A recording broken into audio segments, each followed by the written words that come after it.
नमस्कार मित्रांनो, मी प्रफुल्ल एज्युकेट भारत या युट्यूब चॅनल मध्ये आपल्या सर्वांचं स्वागत आहे। मित्रांनो, शाळा, विद्यार्थी आणि शिक्षक म्हटलं की आपल्या समोर शाळांमध्ये असलेल्या वेगवेगळ्या समित्यांचे नाव समोर यायला लागतात, कारण शाळेमध्ये अनेक प्रकारच्या समित्या आहेत आणि त्या सर्व समित्यांचे काम शिक्षक आणि मुख्याध्यापक यांना करावे लागतात आणि पर्यायाने त्या समित्यांच्या कामकाजामुळे अध्ययन आणि अध्यापन ही जी प्रक्रिया आहे, या प्रक्रियेमध्ये जो वेळ हवा असतो तो वेळ कमी होतो आणि त्यासाठीच महाराष्ट्र राज्याने एक नवीन अत्यंत महत्वाचा आणि भविष्यात अध्ययन अध्यापन प्रक्रियेवर आणि गुणवत्तेवर दूरगामी परिणाम करणारा एक महत्वपूर्ण निर्णय घेतलेला आहे आणि तो निर्णय मी आता आपणास शेअर करतो आहे। मित्रांनो, राज्यामध्ये असलेल्या ज्या शासकीय आहेत आणि स्थानिक स्वराज्य संस्थांच्या शाळा आहेत, या सर्व शाळांमध्ये ज्या अनेक प्रकारच्या शैक्षणिक समित्या आहेत, त्या सर्व समित्यांचं एकत्रीकरण करून काही महत्वाच्या समिती शाळा स्तरावर ठेवाव्यात, अशा पद्धतीचा हा निर्णय आहे।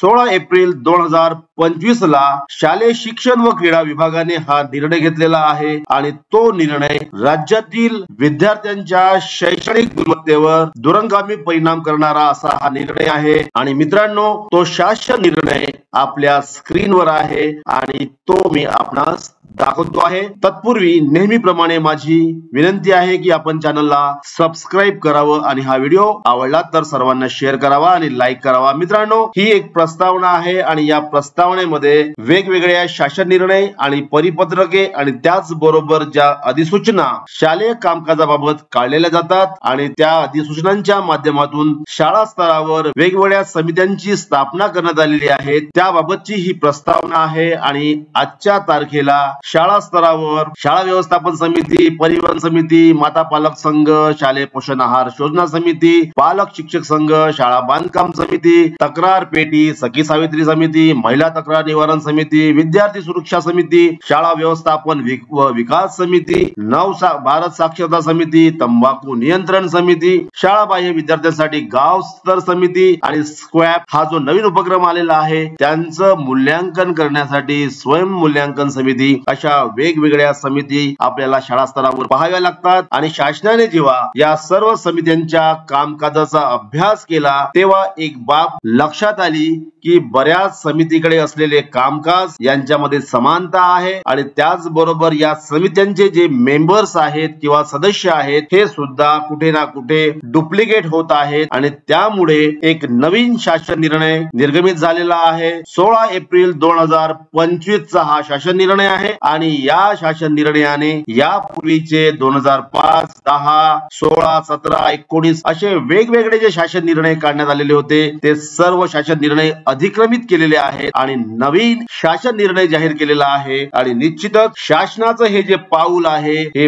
पाऊल अभिनंदनीय आहे आणि शासनाने आता फक्त मोजक्याच काहीतरी समिती ठेवाव्यात असा निर्णय घेतलेला आहे आणि त्यामधली पहिली जी समिती असेल ती असेल शाळा व्यवस्थापन समिती। मित्रांनो, शाळा व्यवस्थापन समितीच्या पूर्वी आपल्याकडे एक ग्राम शिक्षण समिती होती आणि जेव्हा आरटी ऍक्ट लागू झाला आणि त्या ऍक्ट नंतर ती समिती रद्द करण्यात आली आणि एक नवीन समितीची स्थापना झाली, ज्याला आपण एसएमसी म्हणतो, स्कूल मॅनेजमेंट कमिटी म्हणतो किंवा शाळा व्यवस्थापन समिती म्हणतो। आणि मित्रांनो, या शाळा व्यवस्थापन समितीमध्ये आता माता पालक संघ, पालक शिक्षक संघ, शालेय पोषण आहार योजना समिती, भारत साक्षरता समिती, तंबाखू नियंत्रण समिती आणि स्क्वॅप समिती या सर्व समित्या आता शाळा व्यवस्थापन समितीमध्ये विलीन होत आहेत आणि या सर्व समिती आता शाळा व्यवस्थापन समितीचा भाग होणार आहे। आणि त्यानंतर मित्रांनो, पुन्हा एक दुसरी समिती शासनाने निर्माण केलेली आहे आणि ती म्हणजे विद्यार्थी सुरक्षा व भौतिक सुविधा विकसन समिती। आणि या समितीमध्ये आता विद्यार्थी सुरक्षा समिती, तक्रार पेटी समिती, शाळा बांधकाम समिती, परिवहन समिती, शाळा व्यवस्थापन विकास समिती जी माध्यमिक शाळांसाठी असते आणि त्याचबरोबर शाळाबाह्य विद्यार्थ्यांसमोर गाव स्तर समिती, या सर्व समिती आता विद्यार्थी सुरक्षा व भौतिक सुविधा विकसन समिती या समितीचा भाग होणार आहेत. एक अत्यंत महत्वाचा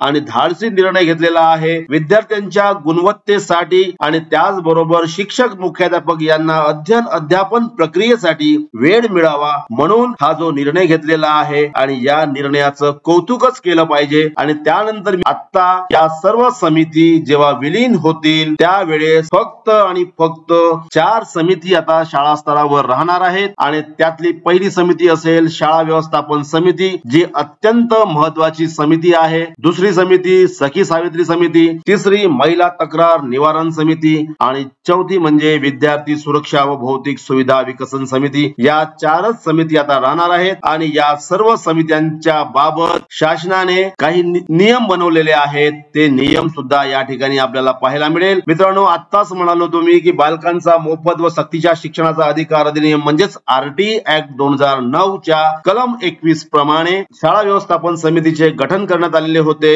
आणि जुनी जी ग्राम शिक्षण समिती होती ती बंद करण्यात आलेली होती आणि या समितीची रचना कशी असेल ते सुद्धा या GR मध्ये आहे आणि याचा परिणाम फार मोठा होणार आहे. भविष्यामध्ये या सर्व समित्यांचा उल्लेख आता आपल्याला युडायस प्लस मध्ये सुद्धा करावा लागेल, कारण शाळा व्यवस्थापन समिती शासनाने ठेवलेली आहे, परंतु माध्यमिक शाळांसाठी असलेली शाळा विकास समिती विलीन करण्यात आलेली आहे आणि त्यामुळे या सर्व समिती आता भविष्यामध्ये युडायस प्लस मध्ये सुद्धा दिसणार आहेत. शाळा व्यवस्थापन समितीमध्ये साधारणतः 12 ते 16 सदस्य असतील आणि मुख्याध्यापक यांना यामध्ये पकडण्यात आलेलं नाही आहे. 75% विद्यार्थी हे बालकांचे आई वडील किंवा पालक असतील आणि त्याचबरोबर पालकांची जी निवड असेल ती पालक सभेमधून घेतल्या जाईल. जे उपेक्षित गटातील आहेत, सामाजिक वंचित आहेत, दुर्बल घटकातील आहेत, त्या बालकांच्या आई वडिलांना सुद्धा या समितीमध्ये स्थान मिळणार आहे आणि त्याचबरोबर स्थानिक प्राधिकरणाचे जे मेंबर असतील ते सुद्धा या समितीमध्ये असणार आहेत. एक महत्वाचा निर्णय आहे. हा निर्णय आपल्याला या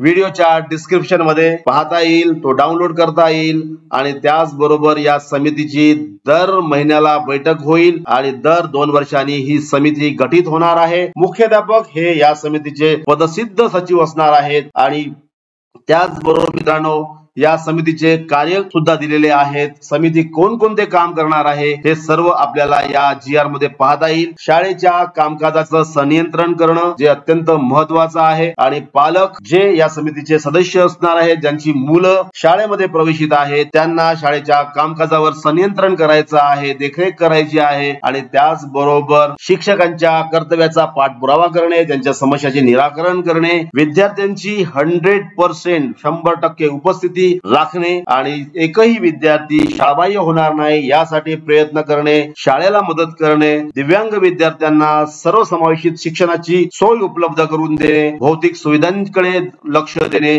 शाळा विकास आराखडा तयार करणे आणि त्याचबरोबर मुख्याध्यापक यांच्या दीर्घ मुदतीच्या रजेची शिफारस करणे. या समितीचं आणखीन सक्षमीकरण करण्यात आलेलं आहे. ही समिती आणखीन स्ट्रॉंग करण्यात आलेली आहे आणि निश्चितच जर ही समिती स्ट्रॉंग झाली तर विद्यार्थ्यांच्या गुणवत्तेवर, शाळेच्या एकंदरीत प्रक्रियेवर फार मोठा परिणाम होणार आहे आणि त्याचबरोबर माता पालक, शिक्षक पालक ही जी समिती विलीन करण्यात आलेली आहे त्या समितीच्या बैठका सुद्धा वर्षातून किमान 2 वेळा आयोजित करण्याची जबाबदारी शाळा व्यवस्थापन समितीवर निश्चित करण्यात आलेली आहे, दिलेली आहे आणि शाळेचा जो एकंदरीत परिसर आहे तो परिसर तंबाखू मुक्त होण्यासाठी वेगवेगळे उपक्रम राबवण्याची जबाबदारी सुद्धा आता शाळा व्यवस्थापन समितीला देण्यात आलेली आहे मित्रांनो. आणि स्क्वॅप जे आता आपण शाळांचं मूल्यांकन करत आहोत त्या मूल्यांकनाची जबाबदारी सुद्धा आता शाळा व्यवस्थापन समितीला देण्यात आलेली आहे. दुसरी समिती सखी सावित्री समिती ती नेहमीप्रमाणे आपलं काम करणारच आहे. महिला तक्रार निवारण समिती ती सुद्धा आपलं नियमित काम करणार आहे आणि चौथी जी समिती नव्याने स्थापित झालेली आहे किंवा तिची पुनर्रचना करण्यात आलेली आहे ही समिती इयत्ता 1ली ते 12वीचे वर्ग असलेल्या सर्व शाळांसाठी लागू असणार आहे आणि या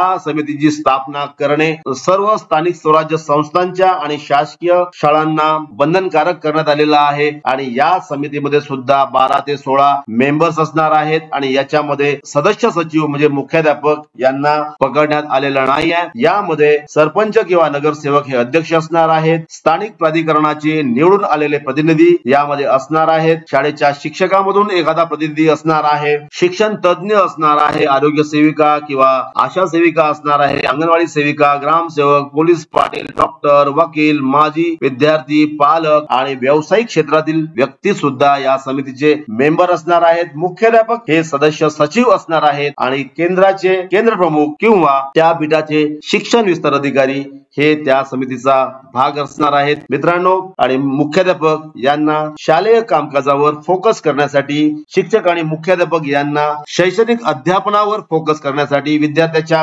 गुणवत्तेवर लक्ष देण्यासाठी या समितीचं काम असणार आहे। CSR कडून सुद्धा जी आर्थिक मदत मिळणार आहे। या समितीचे, या दोन्ही महत्वाच्या समितीचे म्हणजे शाळा व्यवस्थापन समिती आणि त्याचबरोबर विद्यार्थी सुरक्षा समिती, या दोन्ही समितीचे मेंबर्स आणि त्यांचे कार्य मुख्याध्यापक यांनी एखाद्या बॅनरवर प्रिंट करून शाळेच्या दर्शनी भागामध्ये लावल्यास निश्चितच त्याचा परिणाम विद्यार्थ्यांच्या गुणवत्तेवर आणि शैक्षणिक अध्ययन अध्यापन प्रक्रियेवर होणार आहे। एक अत्यंत महत्वाचा निर्णय शासनाने घेतलेला आहे आणि या निर्णयाचं आपण सर्वांनी स्वागत केलं पाहिजे आणि अशाच पद्धतीचे चांगले निर्णय शासनाने घेतले पाहिजेत जेणेकरून शिक्षकांना पूर्ण वेळ आपल्या अध्ययन आणि अध्यापन प्रक्रियेवर देता येईल। असेच निर्णय भविष्यात होतील अशी आपण अपेक्षा करूया। एज्युकेट भारतच्या माध्यमातून हा शासन निर्णय आपल्यापर्यंत मी पोहोचवलेला आहे आणि गुणवत्तेसाठी एज्युकेट भारत प्रयत्न करणारच आहे। फक्त आपल्या प्रेरणेची मला आवश्यकता आहे आणि म्हणून निवेदन आहे,